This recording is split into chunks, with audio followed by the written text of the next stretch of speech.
Hello friends, back with me again Joseph, your host, and welcome back to our channel and Saint Story for Kids. Today we're journeying back in time to uncover the story of a truly remarkable figure, one who stepped into one of the most significant roles in Christian history. We're talking about Saint Matthias, the man chosen to replace Judas Iscariot and become the 12th apostle. His story isn't just about filling a vacancy, it's a powerful testament to faithfulness, divine providence, and the quiet strength of a dedicated follower. So, who was this man, and what can his life teach us today? Let's find out. While the Bible doesn't give us a detailed biography of Matthias's early years, tradition and historical context paint a picture of a devout Jew, likely from Judea, who was deeply immersed in the scriptures and the messianic prophecies of his time. He was one of the 72 disciples sent out by Jesus, which tells us he was no newcomer to the ministry. He had been a follower of Jesus from the very beginning, right from John the Baptist's baptism of Jesus in the Jordan River. Imagine that for a moment. Matthias wasn't just a casual observer. He was there, walked with Jesus, listened to his teachings firsthand, and witnessed his miracles. He saw Jesus heal the sick, feed the thousands, and calm the storm. He was an eyewitness to the entire public ministry of Christ, from its hopeful start to its tragic yet glorious conclusion. This wasn't a distant, abstract faith for Matthias. It was lived experience. He knew Jesus personally, which made him uniquely qualified for the incredible responsibility that lay ahead. His commitment was tested daily, and his faith was forged in the presence of the Lord himself. The scene for Matthias's most defining moment is set in the upper room in Jerusalem, just after Jesus' ascension. The 11 remaining apostles are gathered, along with about 120 other believers, including Mary, the mother of Jesus. There's a palpable sense of both grief and anticipation. They have lost their leader, their Lord, but they have also been given a mission to be his witnesses to the ends of the earth. But there's a problem. Circle of 12, a number deeply symbolic of the 12 tribes of Israel, is broken. And Judas Iscariot's betrayal and subsequent death have left a void. It is Peter who stands up to address the assembly. He explains, quoting from the Psalms, that Judas's place must be filled.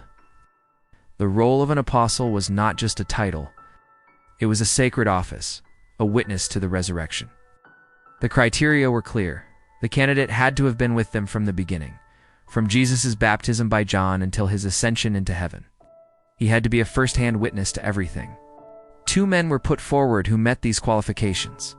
Joseph, also called Barsabbas, who was nicknamed Justice, and our man Matthias. Both were respected disciples who had walked the path with Jesus. The choice was not made lightly. This wasn't a corporate hiring process or a popular vote.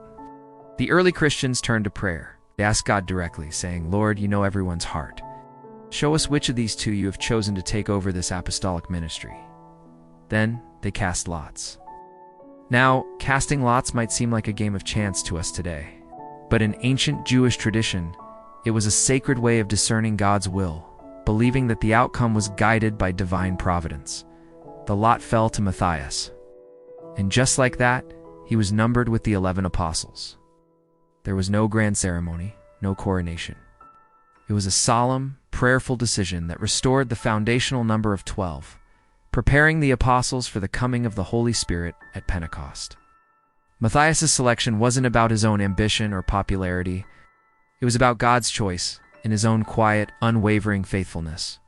With his new role as an apostle, Matthias fully embraced the Great Commission.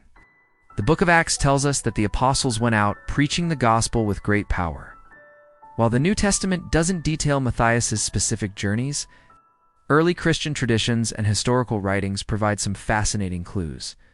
One of the most prominent traditions, reported by early church historians like Eusebius, suggests that Matthias preached the gospel in Judea and then traveled to foreign lands.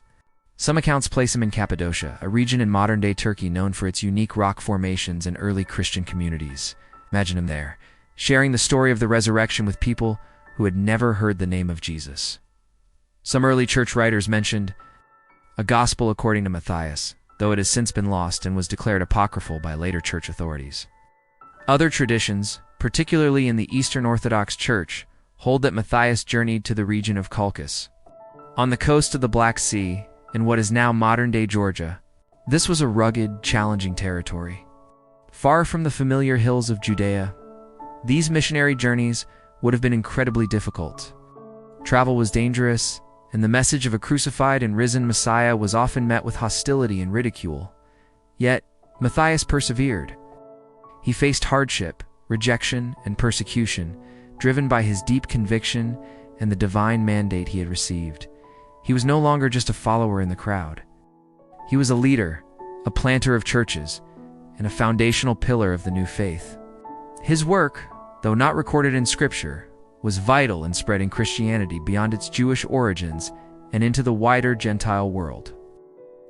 The end of Matthias's earthly journey, like that of most of the apostles, is shrouded in the mists of tradition. But the accounts consistently point to martyrdom. To be a witness for Christ in that era often meant sealing one's testimony with one's own blood.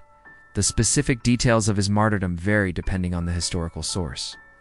One of the most common traditions, particularly in Western Christianity, states that he was martyred in Jerusalem. This account suggests he was stoned by a hostile crowd and then beheaded with an axe. This is why you'll often see Saint Matthias depicted in art holding an axe, the instrument of his martyrdom.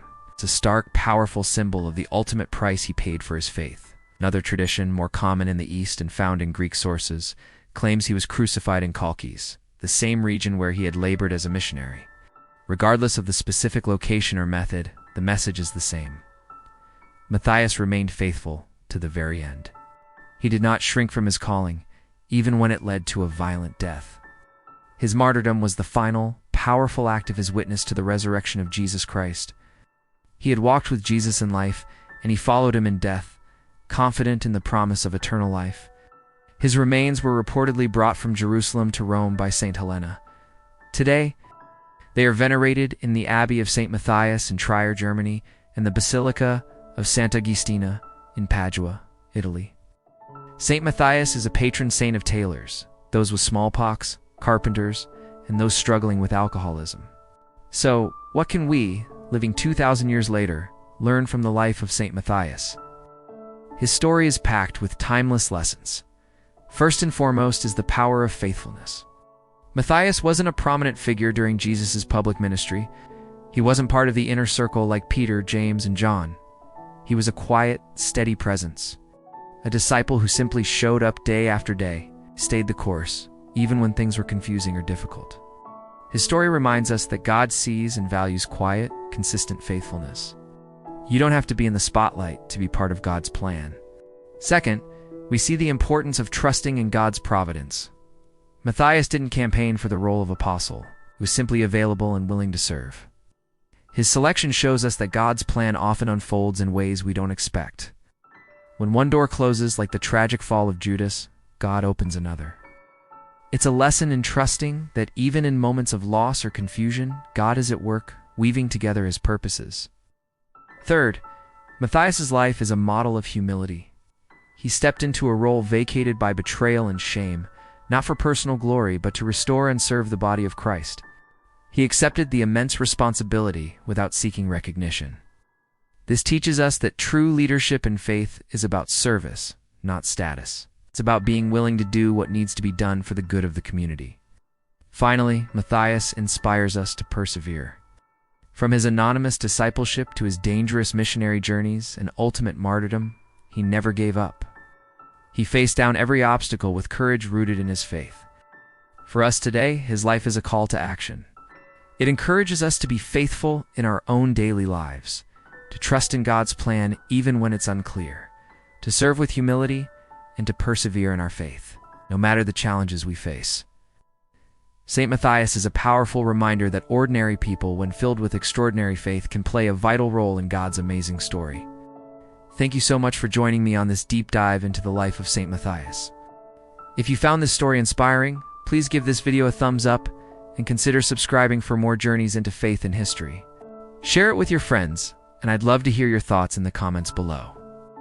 Take care, everyone. Stay safe and healthy as usual. Until next time, stay curious, and God bless you always.